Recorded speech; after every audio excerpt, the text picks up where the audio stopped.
नमस्कार, मैं दीपक शर्मा और मेरे इस YouTube मंच पर आपका स्वागत है। अब दोस्तों, आजकल अमित शाह हों या नरेंद्र मोदी हों या फिर संघ के बड़े पदाधिकारी हों या फिर बीजेपी शासित राज्यों के मुख्यमंत्री, सबकी जुबान पे एक नाम है, कश्मीर फाइल्स। अब अमित शाह जो हैं वो कश्मीर फाइल्स के जो क्रू हैं, उनके जो डायरेक्टर हैं विवेक अग्निहोत्री साहब, उनको चाय पे बुला रहे हैं। उसके अलावा अनुपम खेर साहब को बुला रहे हैं, पूरे क्रू को। जो मुख्यमंत्री हैं योगी जी से लेकर शिवराज सिंह चौहान तक और भी बाकी, वो पूरे प्रदेश में इस फिल्म को टैक्स फ्री कर रहे हैं। पुलिस वालों की छुट्टी हो रही है एक दिन के लिए कि आप जाइए पिक्चर देखिए। और मोदी जी बार बार कह रहे हैं कि जब से ये फिल्म आई है देश में एक जमात बौखला गई। तो आज कश्मीर फाइल्स की फाइल्स पर बात। और जो लोग हमेशा फ्रीडम ऑफ एक्सप्रेशन के झंडे लेकर के घूमते हैं, वो पूरी जमात बौखला गई है पिछले 5-6 दिन से। और ये फिल्म का तथ्यों के आधार पर, आर्ट के आधार पर उसकी विवेचना करने के बजाय उसको डिस्क्रेडिट करने के लिए बड़ा मुहिम चला है, आपने देखा होगा। अब दोस्तों, अपराध तो अपराध है, वो चाहे खून हो, वो रेप हो, वो कत्ल हो, कत्लोगारत हो, क्राइम तो क्राइम है। और किसी भी सूरत में इस जघन्य अपराध को आप डिफेंड नहीं कर सकते, आप किसी भी आधार पर इसका बचाव नहीं कर सकते, कोई माफी नहीं। और ये जो कश्मीर फाइल्स है, इसी तरह का एक जघन्य नरसंहार मैसेकर कश्मीर घाटी में, श्रीनगर में 1990 में, जब मुल्क में वीपी सिंह की सरकार थी और वो सरकार बीजेपी चला रही थी, अडवाणी जी चला रहे थे, अटल जी चला रहे थे। उस सरकार के रहते ये नरसंहार हुआ था। बंदूक की नोक पर 3.5 लाख से तकरीबन 5 लाख कश्मीरी पंडितों को श्रीनगर की गलियों से, उसके आसपास के जो इलाके थे उन गलियों से बंदूक की नोक पर उनको रिफ्यूजी बनाया गया उन्हीं के वतन में। और हकीकत यह है कि जब से वो कश्मीरी पंडित कश्मीर नहीं लौटे, कश्मीर में अमन चैन नहीं, कश्मीर में बाहर नहीं लौटी।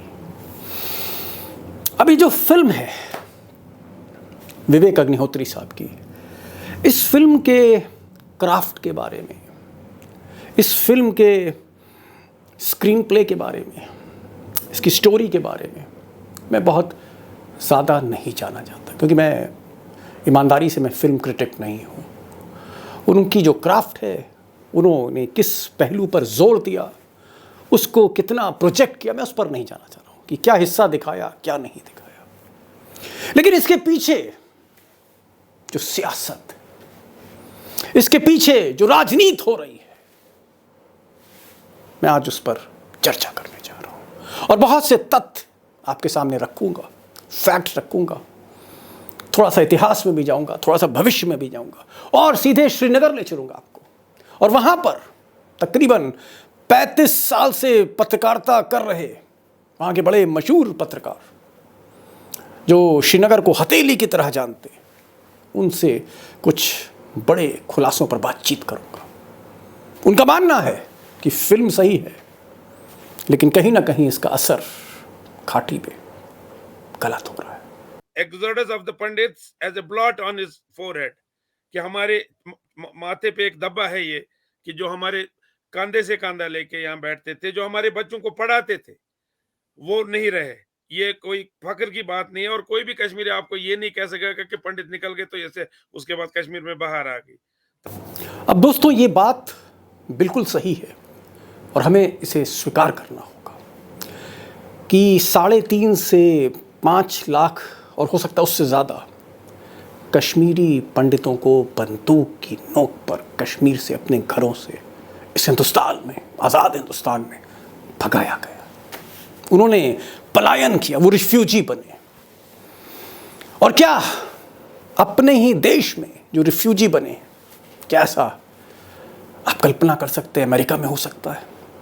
क्या ऐसा यूरोप के किसी मुल्क में हो सकता है?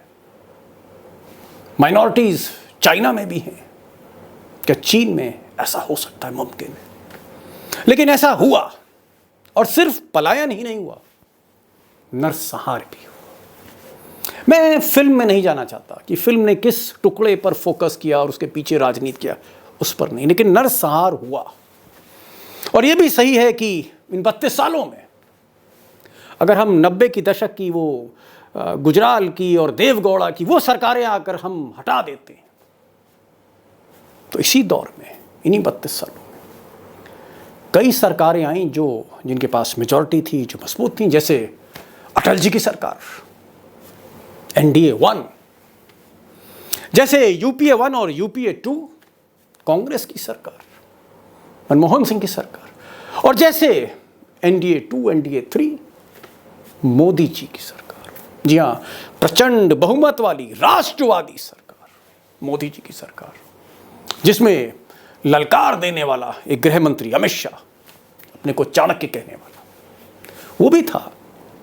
और इन 8 सालों में ये जो कश्मीरी पंडित हैं, जो पिछले कई दशकों से रेफ्यूजी की तरह रह रहे हैं, जिनके मकान, जिनकी दौलत, जिनकी जमीनें छीन ली गई, कितनी वापस कराई है मोदी जी ने? सवाल इस पर भी आज होगा। और सवाल यह भी होगा कि ऐसी नौबत क्यों आई कि वो जो सूफी कश्मीर है, जिसकी कश्मीरियत की बात होती है, जहां हिंदू मुसलमान एक थाली में खाना खाते हैं उस सदियों से, कश्मीरियत, सूफी कश्मीर, वहां पर ऐसी नौबत क्यों आई कि बंदूक की नोक पर सदियों से रह रहे कश्मीरी पंडितों को उन्हीं की गलियों से दूर किया गया? और मैं चाहता हूं कि हम थोड़ा पीछे भी चलेंगे, थोड़ा आगे भी चलेंगे। तो एक बार थोड़ा पीछे मुड़कर देखते हैं कि गलतियां कहां हो गई। जो गलती अडवाणी की थी, VP सिंह की थी, जगमोहन की थी, फारूक अब्दुल्ला की थी, या फिर सेपरेटिस्ट की थी, या फिर कश्मीरियों की थी। तो क्या इस नरसंहार के, इस जघन्य अपराध के गुनाहगार VP सिंह रहे, जॉर्ज फर्नांडिस रहे, जगमोहन रहे, अडवाणी रहे, इंदिरा गांधी रही, फारूक अब्दुल्ला रहे? आज मैं कुछ नहीं बोलूँगा, मैं सिर्फ आपको क्रोनोलॉजी दिखाना चाहता हूँ। और मैं चाहता हूँ कि आप खुद फैसला करें कि हालात ऐसे हुए क्यों। बात करते हैं 1975 से शुरू करते हैं। 1975 में दरअसल शेख अब्दुल्ला जो थे वो प्लेबसाइट लाना चाहते थे कश्मीर में। वो चाहते थे कि कश्मीर में जो कश्मीरियों से पूछा जाए, कश्मीरी पंडितों से भी पूछा जाए कि अलग होना चाहते हैं कि नहीं। और वो इंदिरा गांधी, इंदिरा इज इंडिया, जी हाँ, जिसने पाकिस्तान के 2 टुकड़े कर दिए थे, सियाचिन में एक वार छिड़ दी थी बिना अमेरिका के मदद के पूरे भारत उपमहाद्वीप में, जहां इंदिरा गांधी ने दिखाया कि दुर्गा किसे कहते हैं। उस इंदिरा गांधी ने फारूक अब्दुल्ला के पिताजी से कहा, शेख साहब से, कि नहीं, आप अकॉर्ड साइन करिए, हरगिज नहीं होगा प्लेबसाइट, और मजबूर कर दिया।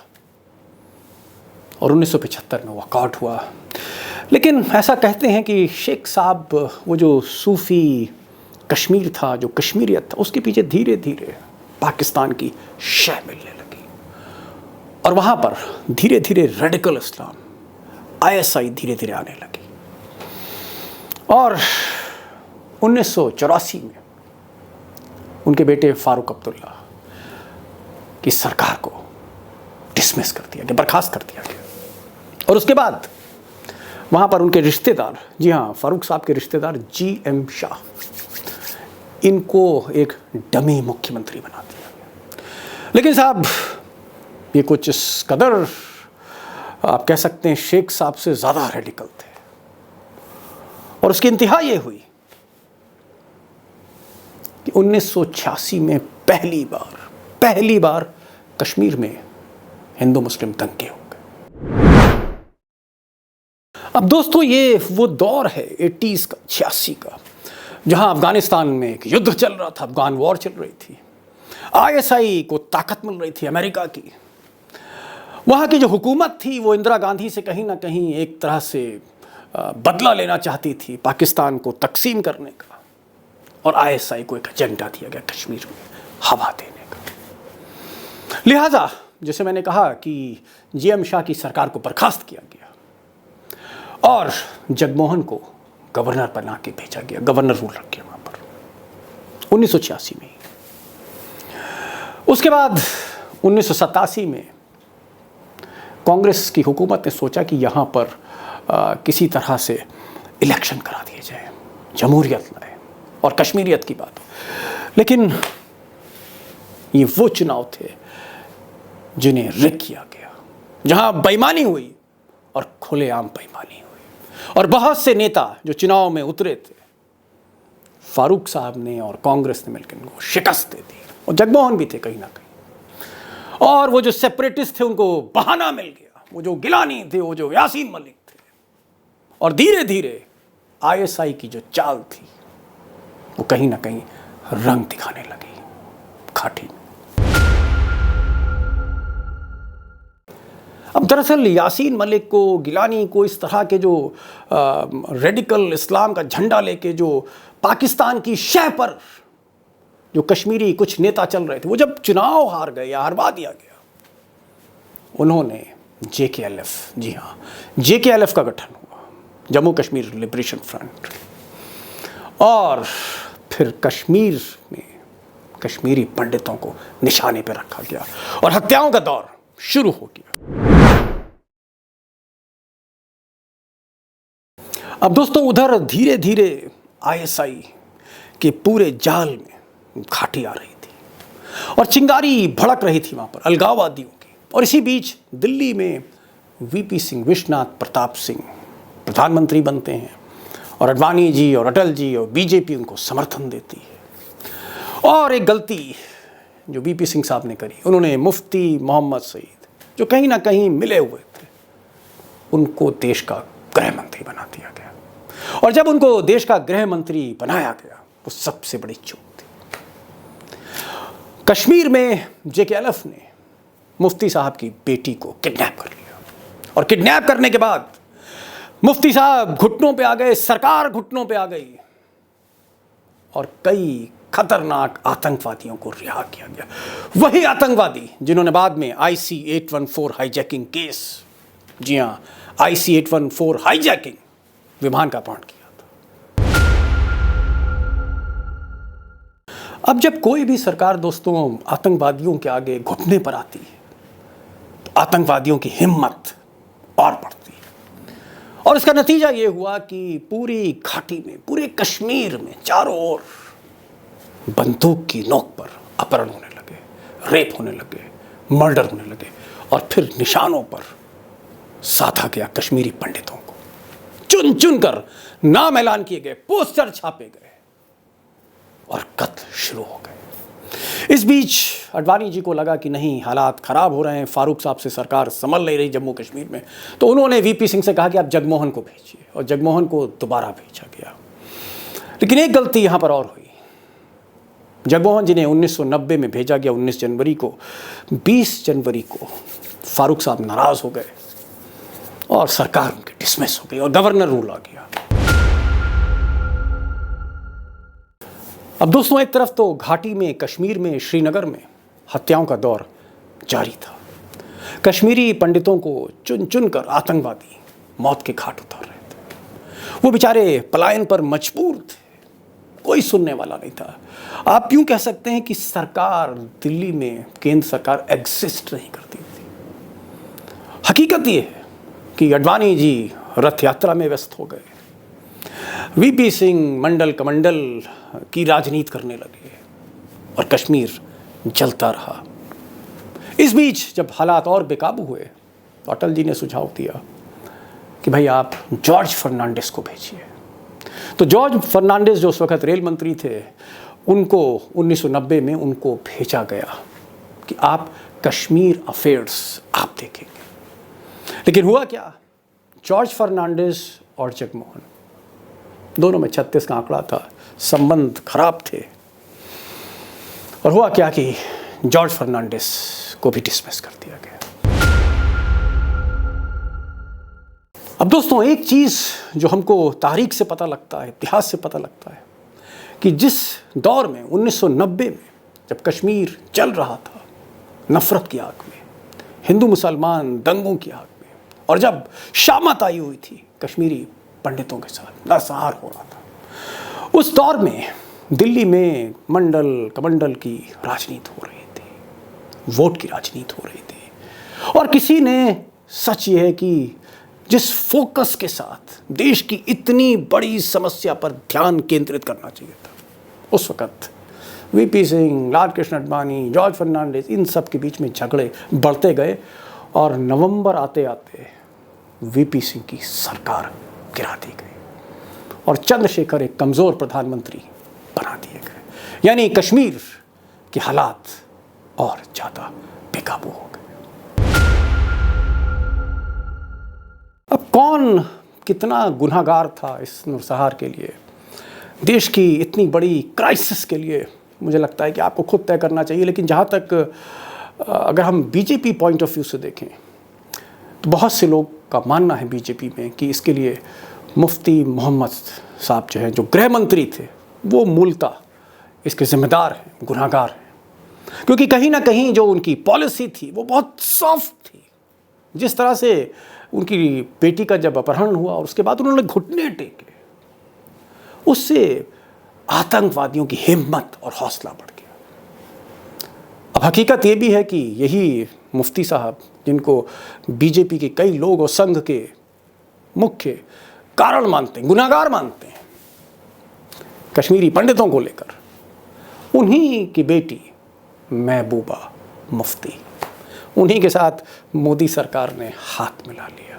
और शायद इसीलिए कहते हैं कि बातें आप चाहे राष्ट्रवाद की करें, बातें चाहे आप संस्कृति की करें, राजनीति में ना कोई शत्रु होता है और ना ही स्थायी मित्र होता है। और शायद मोदी जी की राजनीति भी स्थायी शत्रु और स्थायी मित्र के परे है, और उसका प्रमाण महबूबा मुफ्ती। दोस्तों, कारण कुछ और भी हैं। एक बड़ा कारण कश्मीरियत है। ज़ियाउल हक, जनरल ज़ियाउल हक, पाकिस्तान के मिलिट्री डिक्टेटर, उनको लगता था कि जिस तरह से इंदिरा गांधी ने पाकिस्तान को कमज़ोर कर दिया, दो टुकड़े कर दिए, उन्होंने एक ऑपरेशन चलाया, operation tube pack, operation tube pack 1988 में।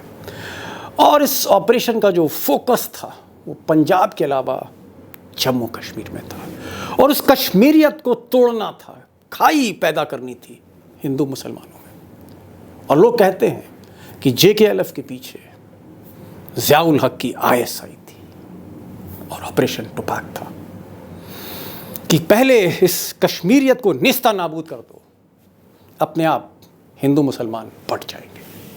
कुछ ऐसा हुआ भी वहाँ पर।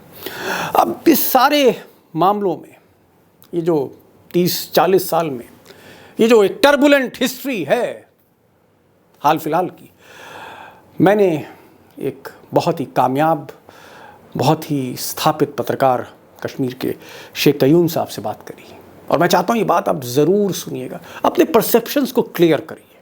ये वो पत्रकार हैं जिनके पिताजी जम्मू कश्मीर के एक बहुत ही कामयाब पुलिस ऑफिसर थे, और जिनका बेटा भी एक कामयाब पुलिस ऑफिसर है, IPS ऑफिसर है। और शेख साहब, जो श्रीनगर से मेरी बातचीत हुई, वो एक बहुत ही उम्दा दर्जे के पत्रकार हैं और कंटेम्प्रेरी हिस्ट्री को बहुत अच्छा समझते हैं। उनकी बातों से आपको पता लगेगा। मैंने उनसे बातचीत की, गुफ्तगू की है, आप ज़रूर देखिए। इसमें कश्मीर फाइल का भी जिक्र है और कश्मीर में क्या होने वाला है उसका भी जिक्र है। सबसे पहले तो शेख साहब, मैं ये जानना चाहूँगा, हालांकि आपके जो फादर थे वो भी पुलिस के बहुत बड़े अधिकारी थे और आपके बेटे वो भी पुलिस के बहुत बड़े अधिकारी जम्मू कश्मीर में, मैं एक चीज़ ये जानना चाहता हूँ सबसे पहले कि ये जो कश्मीरियत है इसका मतलब क्या है, ब्रीफ में। जी, कश्मीरियत बेसिकली एक उस गंगा जमनी तहजीब का नाम है, एक उस एक्लेक्टिक कल्चर का नाम है, जिस जो हजारों साल से, सौ साल से जो कश्मीरी जिस कल्चर के तहत रहे हैं और पनपे हैं। देखिए, जो इस्लाम है कश्मीर में, जो इस्लाम आया, जो इसकी प्रैक्टिस है, that is a mixture of three religions. वो बुद्धिज्म, हिंदुइज्म और इस्लाम का एक गुलदस्ता बना, और इस वजह से टॉलरेंस इसमें बहुत पहले से है। कश्मीर में जब इस्लाम भी आया उसमें भी टॉलरेंस थी। ये किस तरह की मिसाल, कश्मीरियत पहले क्या थी? देखिए, कश्मीर में Islam has not come on a horse back with a sword, it has come through preaching and discussion. जी। जो यहाँ पे सेंट्रल एशिया से शाहमदान आए तो वो प्रीचर थे, वो अब डिस्कशन और अपना कैरेक्टर और अपनी प्रीचिंग की वजह से उन्होंने इंप्रेस करके लोगों को कन्वर्ट किया। They were not converted at the point of a sword. So whosoever got converted here, उसकी बैकग्राउंड देखिए, बैकग्राउंड उसकी कश्मीरी पंडित थी, हिंदू थी, तो उसमें वो टॉलरेंस रही। मतलब यहाँ पे जैसे मैं बोलूंगा आपको दीपक साहब, ऐसा है कि कश्मीरी पंडित ने यहाँ पे कभी भी पोर्क नहीं खाया है। मतलब मेरी दानिश में 60 साल मैंने कभी भी कोई कश्मीरी पंडित घर नहीं देखा जिसमें आप कह सकते हैं कि पोर्क पोर्क उतना ही एक ममनून चीज थी कश्मीरी पंडित के घर में जितना कश्मीरी मुसलमान के घर में बीफ था। यहाँ कोई दुकान नहीं थी बिफोर 1990, कोई शॉप नहीं थी श्रीनगर में जहां पे आप ये बीफ ले सकते थे। इवन बीफ इन मतलब villages there was no shop which could sell pork openly. Might नहीं, बी कहीं गुर्बत आप की ये वजह कहना से। चाह रहे हैं कि 1990 से पहले या 70s में या 60s में पूरे कश्मीर, जम्मू कश्मीर में गाय नहीं कटती थी, या नो। कहना चाह रहे और देखिए दीपक जी, यहाँ पे जो पिनल कोड है वो था आरपीसी, रंबील पिनल कोड। जो कंट्री का पिनल कोड है वो आईपीसी है। जब से रीऑर्गेनाइजेशन ऑफ स्टेट हुई तो RPC has been now totally replaced by IPC. Under the RPC, slaughtering a bovine animal is punishable by 6 years, 7 years। और आईपीसी में कभी वे पनिशमेंट नहीं थी गाय मारने पे। सो कश्मीरी ने कभी भी यहाँ पे, you could never find a Kashmir house where which would pride on having beef ना। हो सकता है कहीं पहाड़ों में जाके गुर्बत की वजह से कहीं जाके कभी कभी उनने किया हो। आई एम नॉट सेइंग कि ये बिल्कुल ही, but it was not a practice. Sheikh साहब दुकान एक ही नहीं चीज थी और, कहीं। शेख साहब एक चीज और, आपके जो वालिद थे, आपके जो पिताजी थे, वो जी। जम्मू कश्मीर के एक बहुत बड़े पुलिस अधिकारी थे, और आपके बेटे भी पुलिस के अधिकारी हैं इस वक्त, और आप एक अखबार नवीस हैं, जर्नलिस्ट हैं। मैं एक चीज़ आपसे ये जानना चाह रहा हूँ कि क्या ये जो कश्मीरियत थी, इस कश्मीरियत को तोड़ने के लिए ज़ियाउल हक, जिन्होंने एक ऑपरेशन टोपाक शुरू किया था, जब पाकिस्तान और बांग्लादेश, जब पाकिस्तान के दो टुकड़े इंदिरा गांधी ने किए, उसका बदला लेने के लिए उन्होंने ऑपरेशन टोपाक शुरू किया, और उनको लगा कि ये कम्युनल राइट्स तभी हो सकते हैं जम्मू कश्मीर में जब हम ये जो कश्मीरियत है इसको तोड़ दें और एक रेडिकल इस्लाम को लेकर आए। और जिस नहीं, वक्त अफगानिस्तान में जब जंग चल रही थी, उस जंग के जो वहां टेररिस्ट थे और आईएसआई, वो सब आपकी घाटी में आए, और मुझे लगता है कि मिड 1980 से ही ये कहीं ना कहीं इस्लामिक टेररिज्म पहुंचने लगा था। इस कश्मीरियत को तोड़ने के पीछे, और ये जो हम पिछले 30-35 साल से जो वायलेंस देख रहे हैं, इसके पीछे आईएसआई का कितना रोल है, और जो कश्मीर के जो सेपरेटिस्ट लीडर हैं उनका कितना बड़ा रोल है? देखिए, अब जियाउल हक साहब के दिमाग में क्या था, I am not privy to that. मुझे पता नहीं उन्होंने क्या प्लान बनाया, कैसे उसको एग्जीक्यूट किया, मगर जो नेट नतीजा यहाँ निकला, क्योंकि हथियार हमारे हमारे बच्चे जाके पार से लाए हथियार, उनके ट्रेनीज भी वही थे, उनके प्रीचर्स भी वही थे, वो आईएसआई कैंप में जाके ट्रेनिंग करते थे, और उन्होंने यहाँ आके एक प्योरिटेनिकल हार्ड लाइन स्ट्रेट जैकेट इस्लाम को प्रीच किया, जो कि कश्मीरियत नहीं थी, जो बिल्कुल वहाबी इस्लाम था। और उसके बाद जो ईरानियन रेवोल्यूशन भी हुई, उसका भी एक फॉल आउट था कश्मीर पे कि tolerant Islam started taking the back stage. और जो सूफी संतों की जगहें हैं, मतलब जो जगह है पीर पीर पीर फकीर वगैरह, उनसे बहुत दूर हो गए। मतलब जो हमारे बच्चे, जो नई पोत थी, जो ग्लैमर कर गई गन के साथ, वो बहुत दूर हो गए। और मेरी और आपकी उम्र के जो लोगों ने उनको बोला कि नहीं, ये एक पीर का, ये उसका एक दरगाह है, इनकी इज्जत करनी, उन्होंने बोला ये कैसे हो सकता है, मुर्दों की इज्जत कहाँ की जाती है। So this was definitely a conspiracy. अब किसने कैसे की, कैसे इंप्लीमेंट की, क्या सोचा, that is matter of intelligence, that is for the intelligence agencies to find out. But the net result was कि जब भी यहाँ मिलिटेंसी स्टार्ट हुई, तो पहला विक्टिम बना कश्मीरियत और टॉलरेंस। और जो वायलेंस, मैं आपको कहूं, यहाँ पे नहीं, जो कहते थे दीपक जो जी, अटल जी सुने, कहते अरे थे, सुने, अटल बिहारी यहाँ पे वाजपेयी कहते कहते थे। थे, अरे सुने, यहाँ कहते थे कश्मीर में अगर कभी आसमान लाल होता था, तो लोग कहते थे कहीं खून हुआ है, वो किसी बेगुनाह का खून हुआ है, आसमान लाल है। और आपने देख लिया पिछले 32 साल में तो आसमान जमीन सब लाल ही हो गया, यहाँ और किसी पे असर ही नहीं हो रहा। एक चीज़ और, ये जो कश्मीर फाइल्स पिक्चर आई, और ये सही बात है कि जिस तरह से कश्मीरी पंडितों के साथ जो हुआ, देखिए अपराध अपराध है बिल्कुल। और खून खून है, और अपराध कभी भी उसमें कोई माफ़ी नहीं है, माफ़ी की जगह नहीं। अगर कोई कत्लो गारत होती है तो उसमें माफ़ी की जगह नहीं।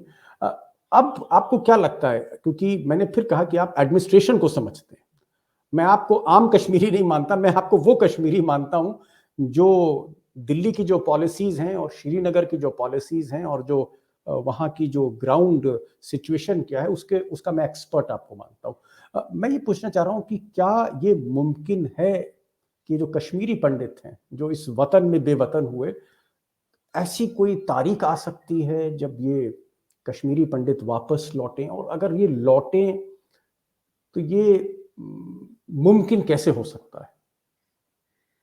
देखिए, ये मुमकिन सिर्फ इस बात से हो सकता है कि जो दोनों कश्मीरी पंडित और कश्मीरी मुसलमान हैं, इनमें जो दूरियां हुई हैं उनको पहले बांटना पड़ेगा।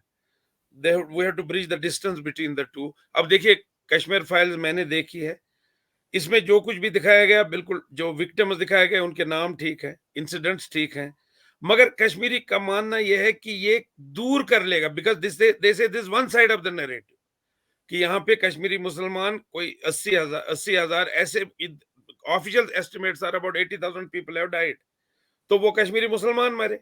ये कह रहे हमारी किसी ने बात नहीं की। यू अंडरस्टैंड, ये मतलब दो भाइयों में एक तकरार है कि देखो यार दीपक जी, आपकी बात हो रही है, मेरी बात नहीं हो रही। लेकिन शेख तो साहब, गलत दे तो आर हुआ। Not denying, they are not denying, गलत दे आर नॉट जो डिनाइंग कि जो पंडित। इसमें हुआ, दे आर नॉट डिनाइंग, जो कश्मीरी मुसलमान है वो कभी भी डिनाई नहीं करता है। He is wearing the exodus of the Pandits as a blot on his forehead, कि हमारे माथे पे एक धब्बा है ये, कि जो हमारे कंधे से कंधा लेके यहाँ बैठते थे, जो हमारे बच्चों को पढ़ाते थे, वो नहीं रहे। ये कोई फक्र की बात नहीं है, और कोई भी कश्मीरी आपको ये नहीं कह सकेगा कि पंडित निकल गए तो ऐसे उसके बाद कश्मीर में बाहर आ गई। तब से यहाँ पे खजा ही खजा है। और जो कश्मीर फाइल्स में दिखाया गया है, उसके दिखाने का नरेटिव क्या है, मगर फैक्ट्स जो उसमें है वो सब फैक्ट्स। देखिए, किसी आदमी को कैसे मारा ये डिबेट हो सकती है, मगर उसको मारा ना, ही वॉज किल्ड। अब देखिए, गुंजू साहब की उनने डेथ दिखाई है कि वो जाके कहीं एक ड्रम में छुप जाते हैं और उसके बाद उनको मार देते हैं, और उसकी जो विडो होती है उसको वो कातिल कहता है तू पहले ही इसके खून से लुत्फत हुए ये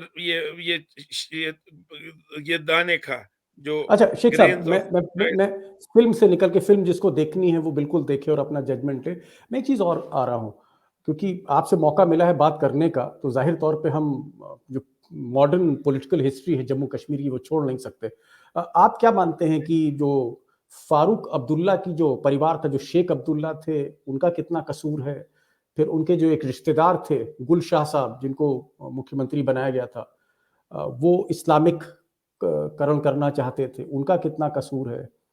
वीपी सिंह साहब का बहुत नाम आ रहा है कि वीपी सिंह साहब जो थे वो सिर्फ अपनी सियासत दिल्ली में देख रहे थे, और उन्होंने उस दौर में अगर ध्यान दिया होता तो ये कश्मीरी पंडित जो थे, जो हमारे ही वतन के हिस्से, हमारे भाई हैं, उनके साथ ये कत्लो गारत नहीं हुई होती।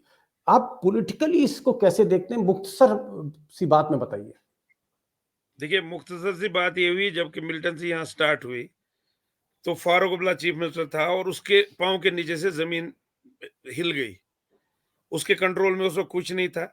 उसकी एडमिनिस्ट्रेशन कंप्लीटली कोलैप्स हो चुकी थी और वो ये समझने में बिल्कुल इससे कासिर थे। दे वर अनएबल टू अंडरस्टैंड कि जो बच्चे यहाँ पे कभी एक चूजे को नहीं मार सकते, वो कैसे जा सकते हैं पार बंदूक लेके। उनने डिनाई किया, कहा नहीं हो ही नहीं सकता, ये हो ही नहीं सकते हैं कश्मीरी। उसका मतलब वो ग्राउंड से बिल्कुल कट चुके थे। और जो आपने गुलशाह की बात की, उसके बारे में डेफिनेटली एक बात कही जाती है कि वो बहुत मतलब you could say he was a hard line Muslim, ये माना जाता है, क्योंकि उन्होंने उस वक्त सेक्रेटरीट में मस्जिद भी कायम की। When he was chief minister, secretariat में एक जी। मस्जिद कायम हुई जहां नमाज पढ़ी जाती थी। तो हम अभी भी कह सकते हैं अगर मस्जिद कायम हुई तो मंदिर क्यों नहीं कायम हुआ अंदर। So everybody is to blame. यहाँ पे कोई नहीं है जिसका दामन मतलब गुनाहों से भरा नहीं है, जो जिम्मेवार नहीं है जो कश्मीर में हुआ। और फारूक साहब के बारे में एक बात कहते हैं कि ये बिल्कुल ही डिस्कनेक्ट हो गए लास्ट में, जो इनके अच्छा उधर से Mufti Mohammad Sayeed became home minister, जो इसका वर्स्ट राइवल था। तो he started seeing the government in Delhi as direct enemy to his family. BJP आपको और शेख साहब कितनी सीरियस लगती है? अगर मुफ्ती साहब जो थे, जिनकी बेटी का अपहरण हुआ, फिर आतंकवादी छोड़े गए और वहीं से कश्मीर चौपट हो गया, उस चौपट राजा की बेटी के साथ ये जो मोदी सरकार ने हाथ मिला लिया, आप इसको कितना कितना बड़ा तो कमिटमेंट देखिए दैट मानेंगे जो वाज, देखिए वो इलेक्टोरल कंपल्शन था इनके लिए। नंबर्स वैसे थे कि यहाँ गवर्नमेंट बन नहीं सकती थी। नंबर 2, नेशनल कॉन्फ्रेंस ट्राइड थी, सेंट्रल ने हमेशा नेशनल कॉन्फ्रेंस के साथ गवर्नमेंट बनाई थी, यहाँ चलाई थी, जो जिसका नतीजा ये निकला कि हालात ठीक नहीं रहे। तो दिल्ली थॉट कि by getting Mufti Mohammad Sayeed on board, Jammu और कश्मीर दोनों के साथ इंसाफ होगा। बट दैट नहीं, गवर्नमेंट लेकिन आल्सो कुडंट वर्क। लेकिन महबूबा के साथ मोदी सरकार ने जो हाथ मिलाया, अ, जी, इसको आप कैसे देखते हैं? ये सिर्फ एक सियासत थी या एक कश्मीरियत को बचाने की एक कोशिश थी? देखिए वो लास्ट एक अटेम्प्ट थी कि जम्मू और वैली को इकट्ठा चलाया जाए। एक लास्ट अटेम्प्ट थी वो, लद्दाख जम्मू जिसकी जो कोहिजन है उसको इकट्ठे रखा जाए। वो लास्ट एक एफर्ट था कि जिसको ये तीन जो कश्मीरियत की जो इसको बोलते हैं special status of J and K, let us try to preserve it as long as it does not effect the ground situation. अगर हालात ठीक होते हैं तो देखिए, अगर हालात ठीक होते हैं हमारा 370 शायद नहीं गया होता है अभी। मतलब मेरा मानना है वो खोखला हो चुका था। स्टेट हमारा स्टेटहुड कभी नहीं जाता अगर हालात यहाँ ठीक होते। So that was experiment which failed. और उसको बाद में अपनी मिस्टेक को करेक्ट करने के लिए BJP had to take the hard option. उन्होंने they had to crack down hardly, जी। और उसके बाद उन्होंने वही किया। शेख साहब, बहुत अच्छा लगा आपसे बातचीत करके, और समय कम है। मैं चाहूँगा कि कश्मीर पर जो आपकी पकड़ है और जो आपका नज़रिया है, आप उन कश्मीरियों में से हैं जो हिंदुस्तान को एक मान के चलते हैं और फिर दिल से आप की आवाज़ निकलती है। और एक चीज़, आखिरी सवाल ये है कि ये जो सेपरेटिस्ट हैं, ये जो अलगाववादी हैं, आज भी ये जो अलगाववादी हैं कितने सक्रिय हैं? जी, जी। जी। देखिए ग्राउंड सिचुएशन आप रोज सुनते होंगे कि क्रैकडाउन हुए, एनकाउंटर हुए, मिलिटेंट मारे गए। आज भी 3 मारे गए हैं श्रीनगर आउटस्कर्ट्स में। सो सेपरेटिस्ट इस वक्त हैं, they are down but they are not out. देखिए वो अपने वो जैसे लास्ट लास्ट डिच एफर्ट उनका है कि ये मिलिटेंसी कहीं बंद ना हो, क्योंकि उनसे निकलते थे, उसके बाद हड़तालें होती थी, वो कहीं है नहीं। सो पॉलिटिकली अबव द ग्राउंड ये लोग बिल्कुल अब डिमोरलाइज्ड है।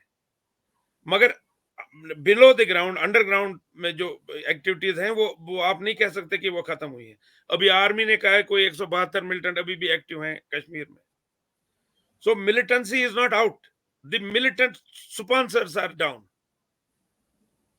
कितना समय लग सकता है नॉर्मलाइज होने के लिए, और आपको क्या लगता है कि क्या वो सुबह आएगी कश्मीर में जहां हम देखेंगे कि मुझे मेरा कश्मीरियत वापस लौट मैं रही है? पूरी उम्मीद, देखिए दीपक साहब, अगर वो उस सुबह की आप और मुझे उम्मीद नहीं होती, we would not be talking to each other. हम यही उम्मीद लेके एक दूसरे से बात करते हैं कि वो सुबह कभी तो आएगी। तो दोस्तों, शेख साहब कह रहे हैं कि वो सुबह कभी तो आएगी और बहार तभी लौटेगी कश्मीर में जब ये कश्मीरी पंडित फिर वापस आएंगे। और शायद ये एस्पेक्ट हो सकता है कश्मीर फाइल्स में ना हो। मैं तो सिर्फ इतना ही कहना चाहूँगा कि जो नरसंहार जिसको दिखाया गया है, जिन हत्याओं को, वो एक कड़वा सच है जिसे स्वीकार करना होगा। लेकिन आगे का रास्ता ये कहता है कि ये जो राष्ट्रवादी सरकारें हैं, इनको कहीं ना कहीं इस मसाइल का हल ढूंढना होगा कि ये जो कश्मीरी पंडित हैं, ये जो हमारे नागरिक हैं, कि कैसे वापस जा सकते हैं, कब तक ये रिफ्यूजी बन के रहेंगे, और क्या पिछले कुछ सालों में ऐसे हालात घाटी में हो पाए। सवाल ये बड़ा है और मेरी कोशिश रहेगी कि शेख साहब से या कुछ और कश्मीरियों से या कुछ और हिस्टोरियन से ज़मीनी सच क्या है वो आपके सामने लाकर रखूं। और जहाँ तक फ़िल्म की बात है, फ़िल्म का जो स्क्रीन प्ले है, फ़िल्म की जो क्राफ्ट है, वो अपनी जगह है, लेकिन उसके पीछे सियासत नहीं होनी चाहिए। फ़िल्म के मुझे लगता है कि उसके जो एक संदेश है उसको समझने की ज़रूरत है, ना कि उस पर हम कोई सियासत राजनीति करें और फिर हम इस मुल्क को बांटने की जो ताकतें हैं उनको हम मजबूत करें। सबको साथ लेके चलना होगा। तो दोस्तों, आज बस इतना ही। आपके जो कमेंट्स हों इस फिल्म को लेकर और मेरी इन बातों से, जो मैंने आपको क्रोनोलॉजी बताई या शेख साहब का इंटरव्यू बताया, जो उसके पीछे जिन लोगों का किरदार था, वो सब मैंने आपको बताया, उससे अगर आप मुतमईन हैं तो आप ज़रूर मुझे मैसेज करिए कमेंट बॉक्स में, और इसी तरह के मुद्दों को लेकर मैं आता रहूँगा आपके बीच में। आज बस इतना ही। नमस्कार।